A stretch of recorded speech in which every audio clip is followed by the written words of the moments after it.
Você já parou para pensar no que acontecia no nosso planeta antes de os poderosos deuses descerem dos céus? Muitos de nós já ouvimos teorias sobre os Anunnaki, os misteriosos criadores da humanidade, vindos de lendas antigas. Mas e se eu te dissesse que, mesmo para eles, existia um antes? Hoje, vamos desvendar um segredo incrível, escondido no coração dos textos sumérios mais remotos. Você vai conhecer a história que precede a própria existência humana, um relato de caos primordial, batalhas cósmicas e uma grande rebelião que você não encontrará em nenhum livro escolar. Costumamos acreditar que os deuses sempre viveram no luxo, governando o mundo sem qualquer preocupação. Mas esse é um grande equívoco. A verdade é que os primeiros deuses trabalhavam tanto, mais tanto, que acabaram se revoltando. Instigante, não é? Então, acomode-se e relaxe. Estamos prestes a embarcar em uma jornada fascinante às profundezas do tempo. Mas antes, me diga aqui nos comentários, você acredita que os mitos antigos descrevem eventos históricos reais ou seriam apenas contos de fadas dos nossos ancestrais? Vamos ver se a sua opinião continua a mesma até o final deste vídeo. Para entender a magnitude desses eventos, precisamos voltar milhares de anos no tempo, até a antiga Mesopotâmia, a região entre os rios Tigre e Eufrates. Foi ali, no berço da civilização, que floresceu o misterioso povo sumério. Eles nos deixaram não apenas ruínas, mas bibliotecas inteiras. E seus livros não eram feitos de papel, mas de tabletes de argila, repletos de estranhos símbolos em forma de cunha. Os estudiosos levaram séculos para decifrar essa escrita cuneiforme. E quando finalmente conseguiram, o mundo ficou chocado. Aqueles textos não falavam apenas de comércio ou do cotidiano. Eles guardavam uma cosmologia complexa e a história da criação do universo. Nossas principais fontes hoje serão dois grandes épicos. O primeiro é o Enuma Elish, o mito babilônico da criação, cujas raízes mergulham profundamente na antiguidade suméria. O segundo é o épico de Atrahasis. É nessas linhas ancestrais que estão escondidos os nomes, os motivos e as ações dos seres que moldaram a nossa realidade, muito antes de o primeiro homem caminhar sobre a face da Terra. Vamos começar do princípio. Como era o nosso universo antes do mundo que conhecemos, antes dos seres humanos e até mesmo antes dos próprios Anunnaki? Imagine um abismo absoluto, vasto, vazio e mergulhado no mais profundo silêncio. Segundo as traduções dos antigos textos sumérios, era exatamente assim que o cosmos se parecia no alvorecer dos tempos. Não existiam planetas iluminando a escuridão, nem o brilho das estrelas, muito menos o solo firme sob nossos pés. Havia apenas um oceano primordial, infinito e turbulento. Mas esse oceano não era apenas água sem vida. Para os sumérios, ele era formado por duas entidades vivas e colossais, fundidas na escuridão cósmica. A primeira era Apsu, a personificação das águas doces e puras, serenas e em total repouso. A segunda era Tiamat, o oposto absoluto de Apsu. Ela representava as águas salgadas, o oceano indomável, imprevisível e selvagem. Para aquele povo antigo, o encontro das águas doces dos grandes rios com o sal do mar era o verdadeiro ato da criação. Hoje, estudiosos acreditam que esse mito fascinante pode ser uma metáfora para o nascimento do nosso sistema solar, a partir de uma nuvem de gás e poeira estelar. Por uma eternidade, Apsu e Tiamat permaneceram em silêncio absoluto. Não havia tempo, não havia espaço. Existiam apenas o caos primordial e uma paz infinita. Mas nada no universo é imutável, nem mesmo o silêncio absoluto do cosmos. Naquela mistura infinita de águas doces e salgadas, uma nova forma de vida começava a brotar. Da união entre o sereno Apsu e a impetuosa Tiamat surgiram as primeiras gerações dos jovens deuses. Os textos sumérios descrevem esse processo com uma poesia sublime. Primeiro vieram Lamu e Lahamu, nomes que muitos traduzem como o lodo ou as águas turvas. Há um simbolismo profundo nisso. É justamente do lodo, levado pelos rios até o encontro com o mar, que a terra firme começa a se formar. Depois deles, surgiram divindades ainda mais poderosas. Anshar, que representava a imensidão da abóbada celeste, e Kishar, a personificação do horizonte e da terra. Ciclo após ciclo, geração após geração, a família divina crescia. Surgiu então o grande Anu, o Senhor dos Céus, e seu filho Ea, também conhecido como Enki, o sábio e poderoso deus das águas doces.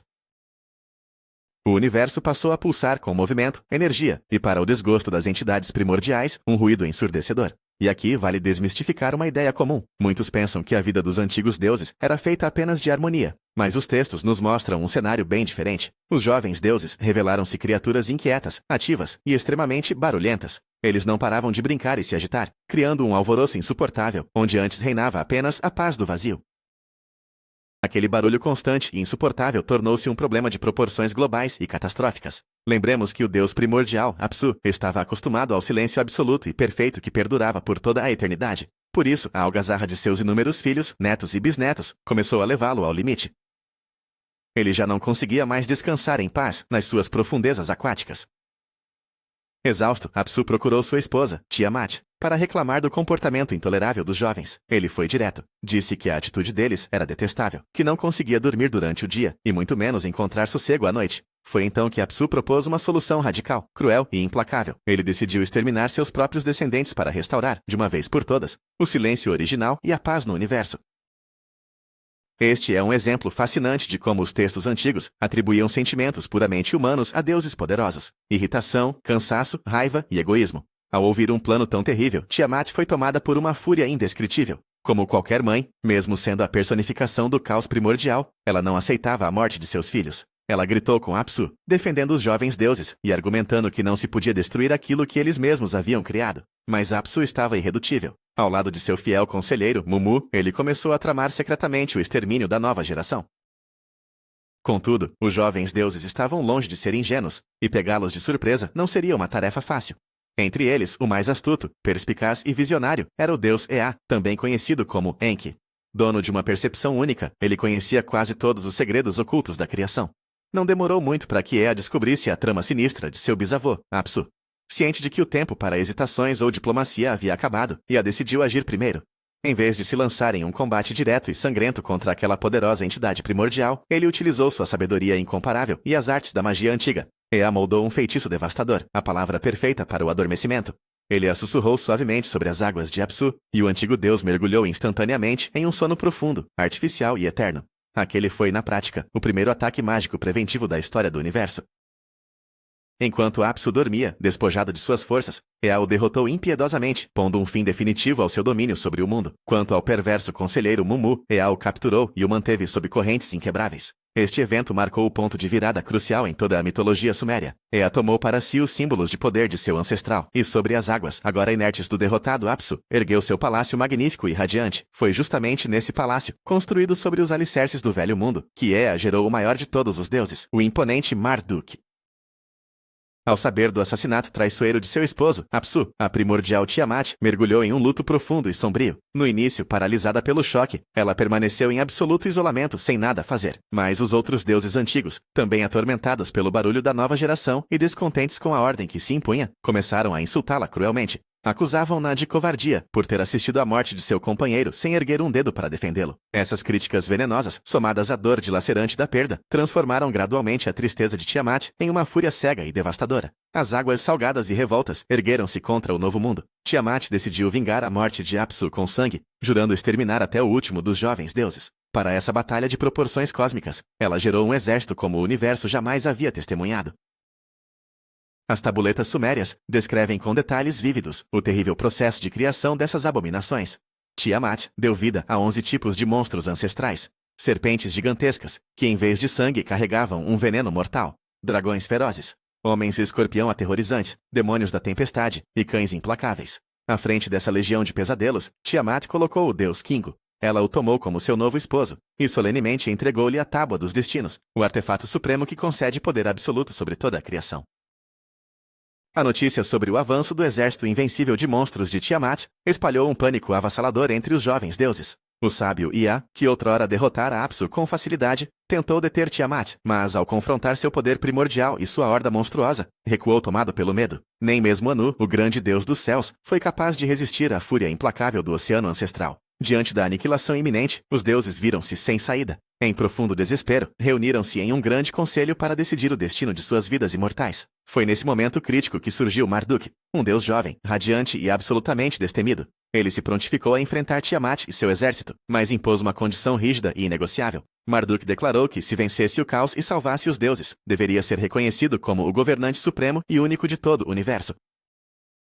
Sua palavra passaria a ser a lei suprema, e seu poder absoluto e eterno. Era um acordo político sem precedentes, uma barganha de dimensões cósmicas. Sem outra alternativa para escapar da morte certa, os deuses cederam. Durante um banquete solene, eles proclamaram Marduk como seu rei, entregando-lhe o cetro, o trono e as armas mágicas definitivas para a batalha que estava por vir. O embate entre o jovem Marduk e a primordial Tiamat marcou o evento mais colossal e devastador de toda a cosmologia suméria. Não se tratava de um mero duelo entre divindades, mas de um confronto épico entre a ordem e o caos absoluto e indomável. Ao avançar com sua armadura resplandecente contra a fúria de Tiamat, Marduk evitou o combate direto e imediato. Em vez disso, recorreu à astúcia e ao seu domínio absoluto sobre as forças da natureza. Cega por um ódio visceral, Tiamat escancarou sua bocarra terrível, pronta para devorar o audaz deus de um só golpe. Mas Marduk já havia previsto cada movimento. Ele conjurou um vendaval devastador, lançando-o diretamente contra a garganta exposta da fera. A força do furacão foi tão violenta que preencheu o corpo de Tiamat, impedindo-a de fechar as mandíbulas. Insuflada pela tempestade interna, ela se tornou um alvo imóvel e indefeso. Nesse instante crucial, Marduk retesou seu arco e disparou o golpe final. A flecha atravessou as entranhas da criatura, atingindo-a em cheio no coração. A personificação do oceano primordial havia, enfim, tombado. Ao presenciarem a queda de sua soberana, o exército de 11 monstros debandou em desespero, mas Marduk os capturou, um a um, em sua vasta rede mágica. A batalha foi vencida, mas Marduk agora encarava um novo dilema. O que fazer com o corpo colossal e sem vida de Tiamat, à deriva no vazio cósmico?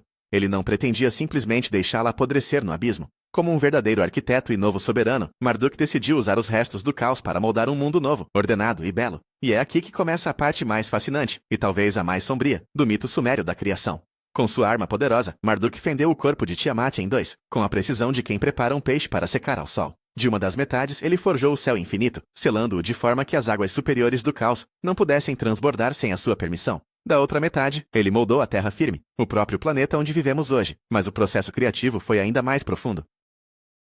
Dos olhos sem vida de Tiamat, Marduk fez brotar dois grandes rios, o Tigre e o Eufrates, que se tornariam o berço da nossa civilização.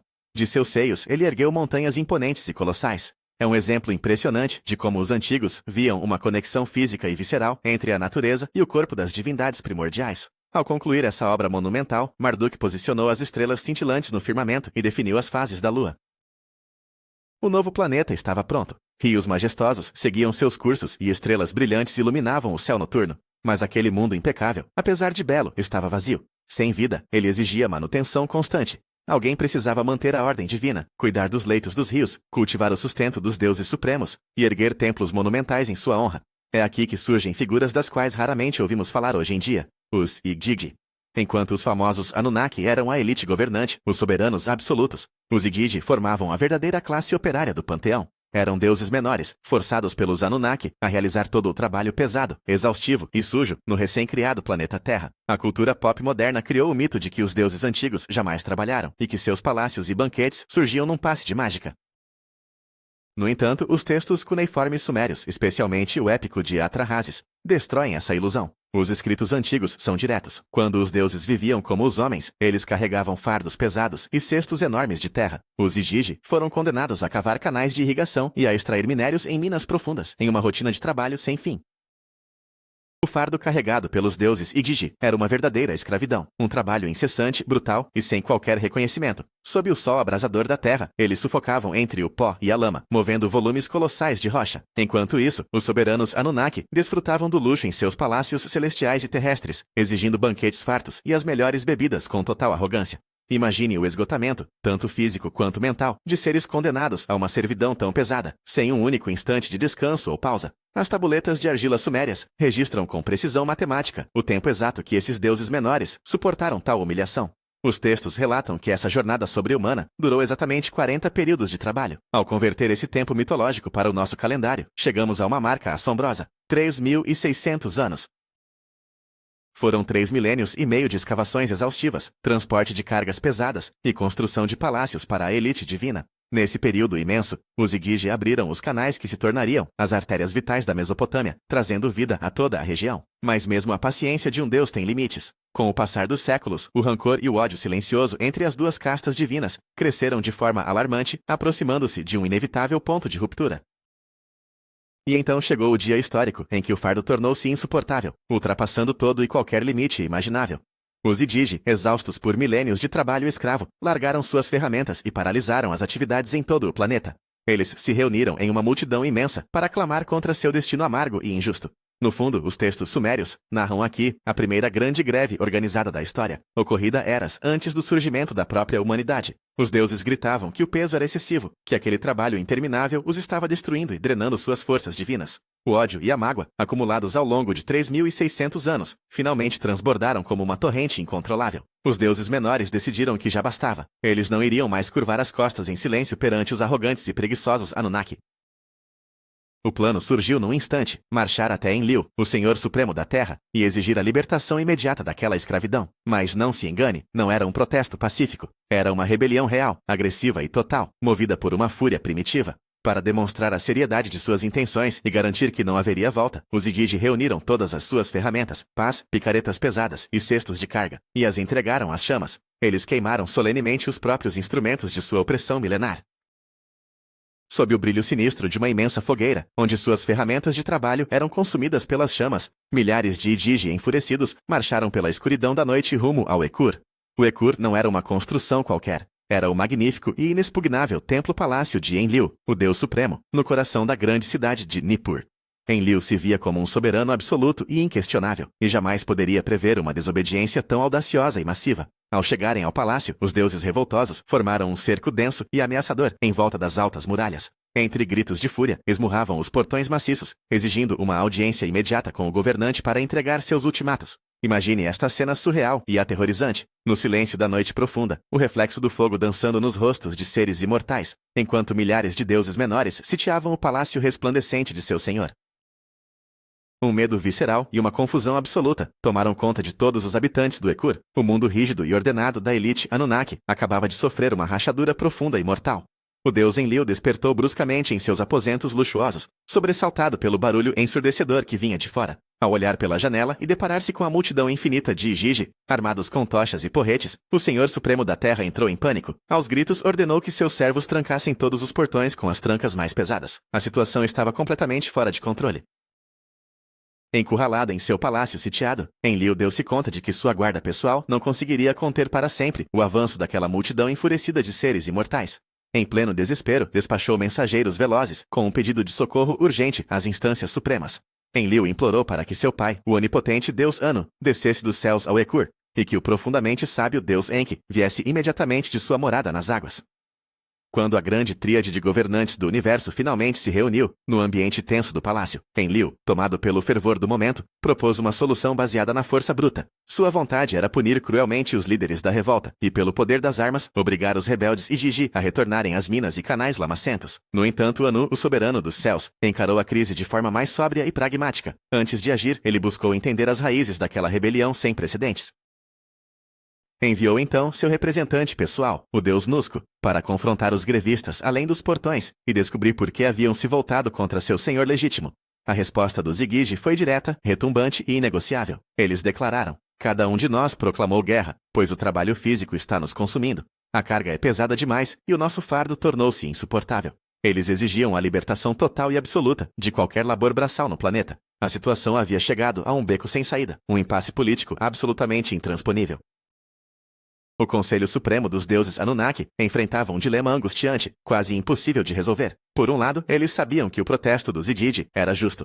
O trabalho diário era verdadeiramente massacrante, e puni-los por seu desejo de sobreviver seria uma injustiça cruel, mesmo para os padrões divinos. Por outro lado, a ordem no planeta precisava ser mantida. Se os grandes canais não fossem limpos, os rios transbordariam e as cidades seriam devoradas pelas águas. Sem o plantio e a colheita, até os deuses mais poderosos logo sentiriam o peso da fome. A tensão no luxuoso salão do conselho aumentava a cada segundo. Enlil andava impaciente de um lado para o outro, enquanto Anu permanecia em um silêncio sombrio. Não parecia haver uma saída segura para aquela crise. Qualquer medida de força levaria inevitavelmente a uma guerra civil entre os deuses, ou ao abandono total da Terra.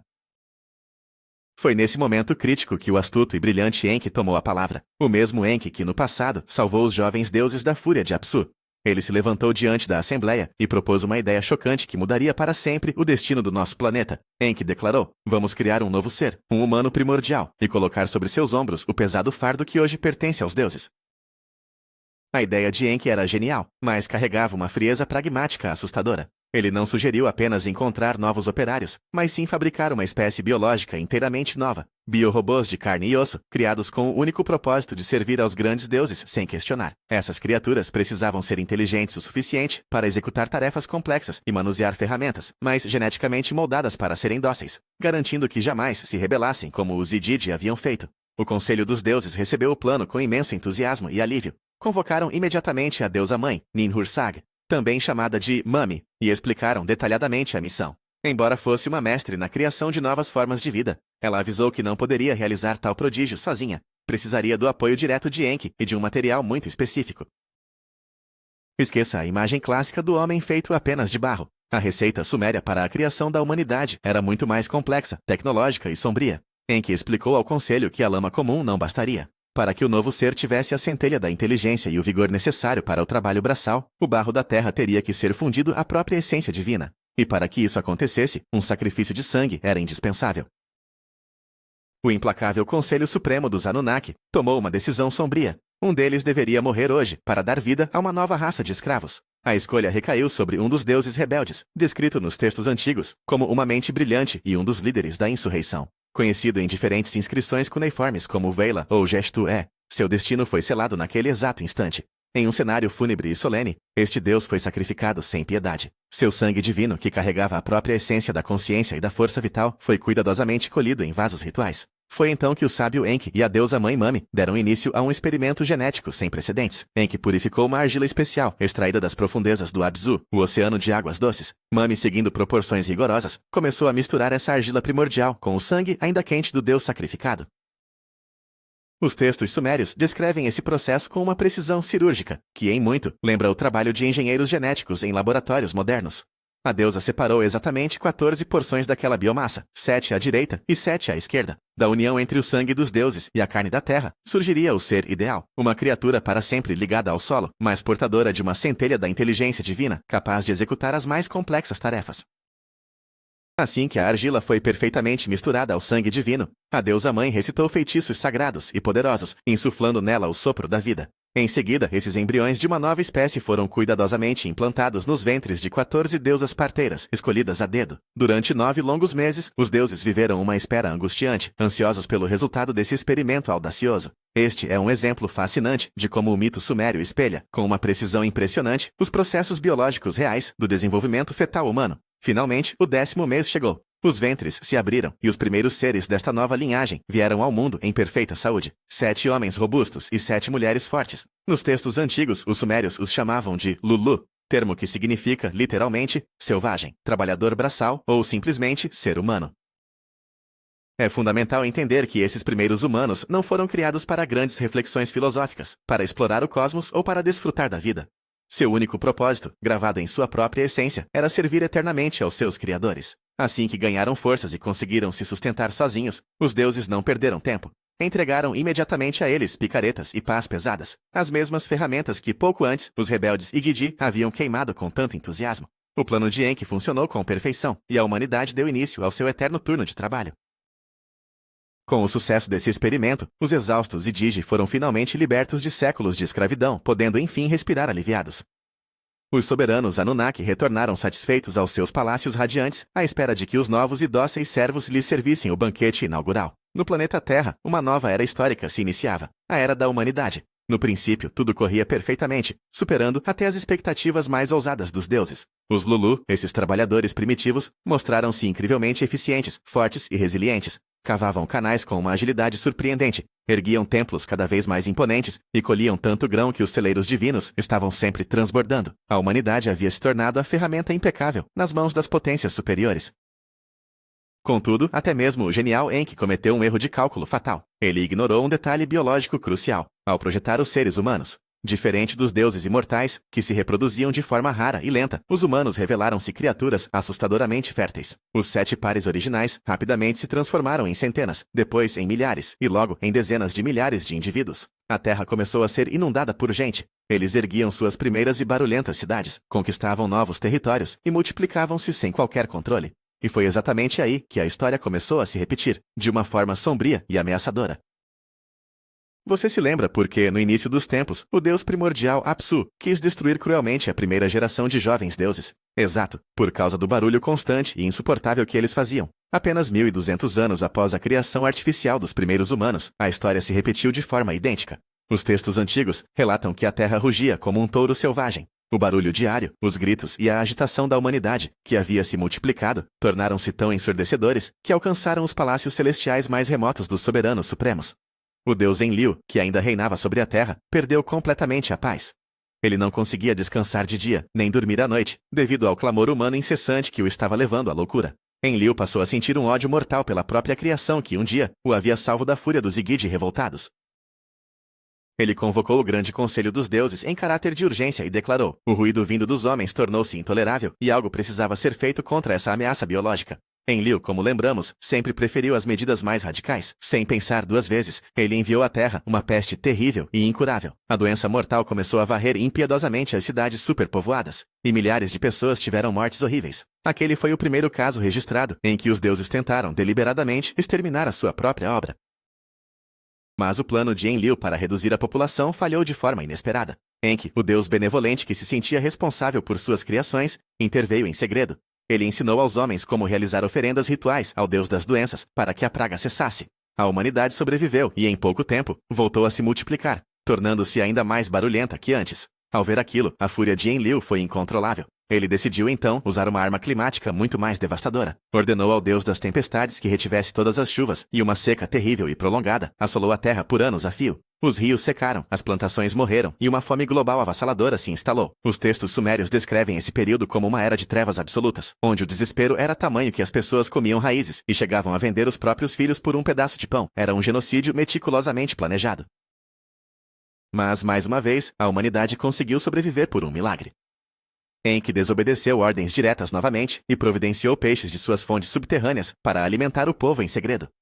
Enlil percebeu então que medidas parciais não funcionariam mais. Em um conselho secreto, ele obrigou todos os deuses a fazerem um juramento solene de silêncio. Ele decretou o grande dilúvio, que deveria varrer toda a vida da face da Terra, apagando para sempre o experimento fracassado chamado humanidade. No entanto, Enki encontrou uma brecha. Ele sussurrou o aviso sobre a inundação através das paredes da cabana de seu fiel sacerdote, Atrahasis, ordenando que ele construísse uma arca colossal. Assim chegou ao fim a primeira era do homem, dando início à história que todos nós conhecemos tão bem.